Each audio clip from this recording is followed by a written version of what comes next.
किसी शहर के रेलवे स्टेशन पर एक भिखारी रहता था। वो वहां आने जाने वाली रेलगाड़ियों में बैठे यात्रियों से भीख मांगकर अपना पेट भरता था। एक दिन जब वह भीख मांग रहा था तो सूट बूट पहने एक लंबा सा व्यक्ति उसे दिखा। उसने सोचा कि यह व्यक्ति बहुत अमीर लगता है, इससे भीख मांगने पर यह मुझे जरूर अच्छे पैसे देगा। वह उस लंबे व्यक्ति से भीख मांगने लगा। भिखारी को देखकर उस लंबे व्यक्ति ने कहा, तुम हमेशा मांगते ही रहते हो, क्या कभी किसी को कुछ देते भी हो? भिखारी बोला, साहब मैं तो भिखारी हूं, हमेशा लोगों से मांगता ही रहता हूं, मेरी इतनी औकात कहां कि किसी को कुछ दे सकूं। लंबा व्यक्ति बोला, जब किसी को कुछ दे नहीं सकते तो तुम्हें मांगने का भी कोई हक नहीं है। मैं एक व्यापारी हूं और लेन देन में ही विश्वास करता हूं। अगर तुम्हारे पास मुझे कुछ देने को हो तभी मैं तुम्हें बदले में कुछ दे सकता हूं। इतना कहने के बाद वह लंबा आदमी ट्रेन में बैठकर चला गया। इधर भिखारी उसकी कही गई बात के बारे में सोचने लगा। उस लंबे व्यक्ति के द्वारा कही गई बात उस भिखारी के दिल में उतर गई। वह सोचने लगा कि शायद मुझे भीख में अधिक पैसा इसीलिए नहीं मिलता क्योंकि मैं उसके बदले में किसी को कुछ दे नहीं पाता हूं। लेकिन मैं तो भिखारी हूं, किसी को कुछ देने लायक भी नहीं हूं। लेकिन कब तक मैं लोगों को बिना कुछ दिए केवल मांगता ही रहूंगा? बहुत सोचने के बाद उस भिखारी ने निर्णय किया कि जो भी व्यक्ति उसे भीख देगा उसके बदले में वह भी उस व्यक्ति को कुछ जरूर देगा। लेकिन अब उसके दिमाग में यह प्रश्न चल रहा था कि वह खुद भिखारी है तो भीख के बदले में वह दूसरों को क्या दे सकता है। इस बात को सोचते हुए 2 दिन हो गए, लेकिन उसे अपने प्रश्न का कोई उत्तर नहीं मिला था।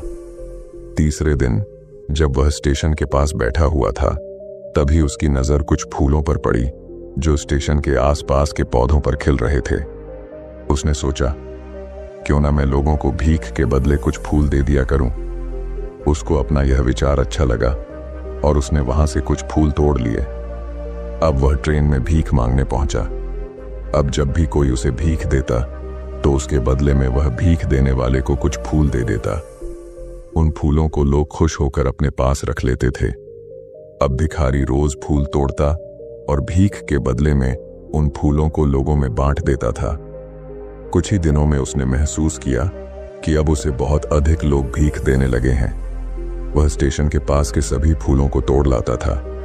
जब तक उसके पास फूल रहते थे तब तक उसे बहुत से लोग भीख देते थे, लेकिन जब फूल बांटते बांटते खत्म हो जाते तो उसे भीख भी नहीं मिलती थी।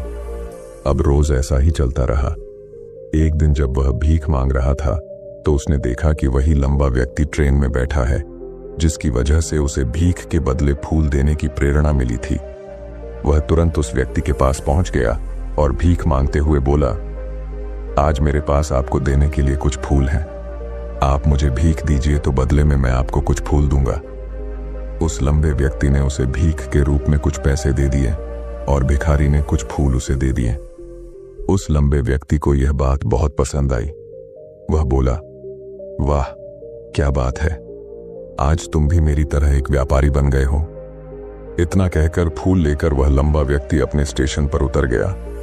लेकिन उस लंबे व्यक्ति द्वारा कही गई बात एक बार फिर से उस भिखारी के दिल में उतर गई। वह बार बार उस लंबे व्यक्ति के द्वारा कही गई बात के बारे में सोचने लगा और बहुत खुश होने लगा। उसकी आंखें अब चमकने लगीं।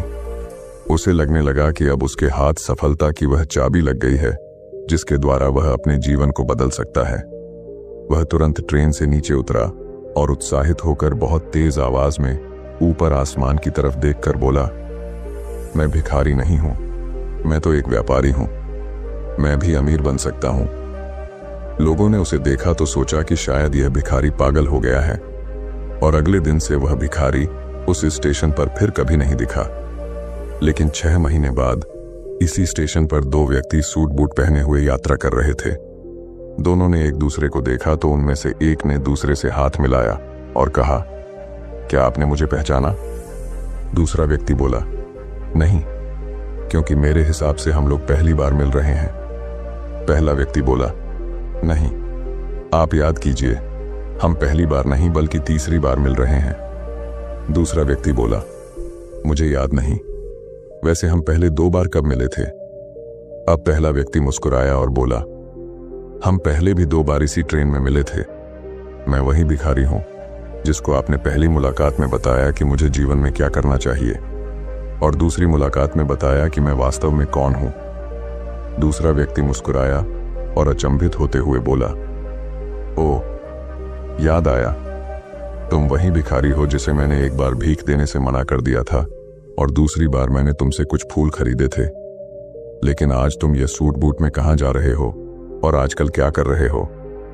तब पहला व्यक्ति बोला, हाँ, मैं वही भिखारी हूं, लेकिन आज मैं फूलों का एक बहुत बड़ा व्यापारी हूं और इसी व्यापार के काम से ही दूसरे शहर जा रहा हूं। कुछ देर रुकने के बाद वह फिर बोला, आपने मुझे पहली मुलाकात में प्रकृति का वह नियम बताया था जिसके अनुसार हमें तभी कुछ मिलता है जब हम कुछ देते हैं। लेन देन का यह नियम वास्तव में काम करता है। मैंने यह बहुत अच्छी तरह महसूस किया है, लेकिन मैं खुद को हमेशा भिखारी ही समझता रहा। इससे ऊपर उठकर मैंने कभी सोचा ही नहीं। और जब आपसे मेरी दूसरी मुलाकात हुई तब आपने मुझे बताया कि मैं एक व्यापारी बन चुका हूं। अब मैं समझ चुका था कि मैं वास्तव में एक भिखारी नहीं बल्कि व्यापारी बन चुका हूं। मैंने समझ लिया था कि लोग मुझे इतनी भीख क्यों दे रहे हैं, क्योंकि वह मुझे भीख नहीं दे रहे थे बल्कि उन फूलों का मूल्य चुका रहे थे। सभी लोग मेरे फूल खरीद रहे थे क्योंकि इससे सस्ते फूल उन्हें कहाँ मिलते। मैं लोगों की नजरों में एक छोटा व्यापारी था, लेकिन मैं अपनी नजरों में एक भिखारी ही था। आपके बताने पर मुझे समझ आ गया कि मैं एक छोटा व्यापारी हूं। मैंने ट्रेन में फूल बांटने से जो पैसे इकट्ठे किए थे उनसे बहुत से फूल खरीदे और फूलों का व्यापारी बन गया। यहाँ के लोगों को फूल बहुत पसंद है और उनकी इसी पसंद ने मुझे आज फूलों का एक बहुत बड़ा व्यापारी बना दिया। दोनों व्यापारी अब खुश थे और स्टेशन आने पर साथ उतरे और अपने अपने व्यापार की बात करते हुए आगे बढ़ गए। दोस्तों, इस कहानी से हमें बहुत कुछ सीखने को मिलता है। कहानी में लंबा व्यापारी गिव एंड टेक के नियम को बहुत अच्छी तरह जानता था। दुनिया के सभी बड़े व्यापारी इसी जीवन के नियम का उपयोग करके सफल हुए हैं। इस फॉर्मूले को उसने भिखारी को भी बताया। भिखारी ने इस प्राकृतिक नियम को अपना लिया और इसका असर उसके जीवन में साफ दिखाई देने लगा।